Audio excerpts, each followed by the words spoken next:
Bantuan daripada badan bukan kerajaan NGO dan juga pihak persendirian yang tidak putus-putus memberi kelegaan kepada mangsa banjir di kampung Bukit Lancong, Subang Jaya untuk menempuh tempoh sukar akibat banjir. Begitulah rakyat Malaysia. Dengan semangat, kita jaga kita.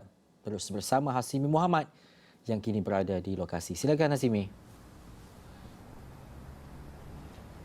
Baik, terima kasih Ehsan. Di studio hari ketiga kita membuat tinjauan di Kampung Bukit Lancong, semana dimaklumkan oleh Ehsan, inilah semangat yang ditunjukkan oleh rakyat Malaysia yang mana sebenarnya dikongsikan oleh rakan suka-suka di Hulu Langat juga pengorbanan untuk menyelamatkan saudara ketika mangsa banjir. Begitu juga di Kampung Bukit Lancong ini kita melihat kepada semangat yang ditunjukkan oleh barisan NGO dan juga pihak persendirian. Hero yang tidak didendang ini daripada awal lagi banjir berlaku, mereka bertukus lumus membantu tenaga, berkorban masa dan sebagainya untuk memastikan mangsa-mangsa banjir yang terjejas khususnya di Kampung Bukit Lancong yang kita buat tinjauan ini menikmati manfaat dan sedikit sebanyak meringankan beban mereka. Dan tinjauan kita hari ini pada hari pertama kita bawakan mengenai kebuntuan penduduk untuk baik pulih kediaman. Semalam kita bawakan kepada harapan mereka untuk bangkit semula, dan hari ini kita melihat kepada keceriaan wajah mangsa-mangsa banjir susulan daripada bantuan yang tidak putus-putus ini,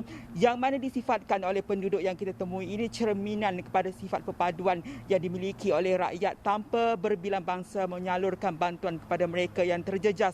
Begitu juga di samping melihat kepada bantuan disalurkan ini, kita faham bahawa fasa ketika ini adalah proses pembersihan, di mana ada juga yang menyuarakan dari sudut bantuan yang perlu diutamakan ketika ini adalah peralatan untuk membersih.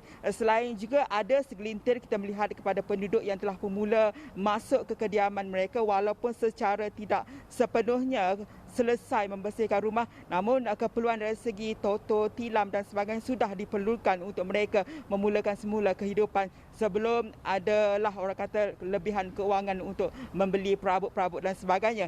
Jadi apa kata kita dengarkan sedikit harapan, orang kata tabik hormat kepada NGO dan juga pihak persendirian yang telah pun banyak membantu mereka. Bantuan dari segi makanan, alhamdulillah lah.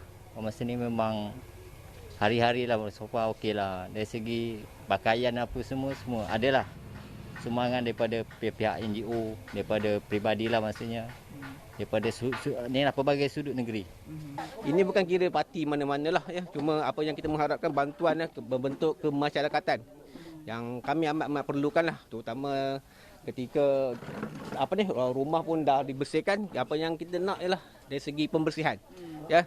Tadi ada NGO daripada Subang Jaya, saya memang perlukan bantuan lah untuk membersihkan longkang semua sekali dah. Memang mereka turut membantulah. Terima kasih kepada semua. Baik, kalau 2 hari lepas kita berada di Lorong Haruan 1 dan 2, hari ini spesifik lokasi adalah di Lorong Ikan Keli 4, yang mana selain pada bantuan yang disalurkan oleh pihak NGO dan juga pihak persendirian, ada juga suara daripada pihak mangsa agar longgokkan sampah yang berada di Lorong Ikan Keli 4 itu diambil secepat mungkin. Khususnya kita melihat kepada proses untuk memungut sampah itu boleh dipergiatkan oleh pihak berkaitan. Namun tinjauan kita, ia perlu diakui bahawa kita melihat kepada lori-lori sampah itu sudah mula berada di sekitar Kampung Bukit Lancong itu. Namun di mana saya tekankan bahawa di Kampung Bukit Lancong itu banyak lorong sebenarnya. Mungkin ia mengambil masa dan cadangan daripada penduduk agar ia dipergiatkan untuk memastikan bahawa proses pembersihan ketika pasca banjir ini dapat dilakukan dengan sebaiknya. Jadi kita dengarkan sedikit harapan daripada penduduk. Yang saya risau ialah sampah-sampah yang bergelonggok di depan inilah tepi jalan ni kan. Kalau boleh adalah pihak-pihak berkenaan boleh uruskanlah dengan baiklah kan, kalau boleh secepatlah sebelum hari hujan datang balik. Saya takut hujan kalau datang balik maknanya sampah ni akan turun balik dekat rumah, depan rumah. Mana tempat ni daripada saya datang itu 20 hari bulan. 20 hari bulan sampai hari ni 26 hari bulan sampah ni tak dapat diselesaikan dengan segera lah. Untuk jam ini kita mahu menzahirkan juga ucapan terima kasih kepada pihak NGO dan persendirian yang turut membantu mangsa-mangsa banjir, dan diharapkan harapan penduduk di Kampung Bukit Lancong ini dapat didengari oleh mereka di luar sana, dan kita akan bawakan perkembangan langsung mengenai pasal banjir ini di Astro Awani dan astroawan.com. Untuk jam ini kembali pada Ehsan di studio. Baik, terima kasih Hasimi Muhammad atas laporan itu tadi.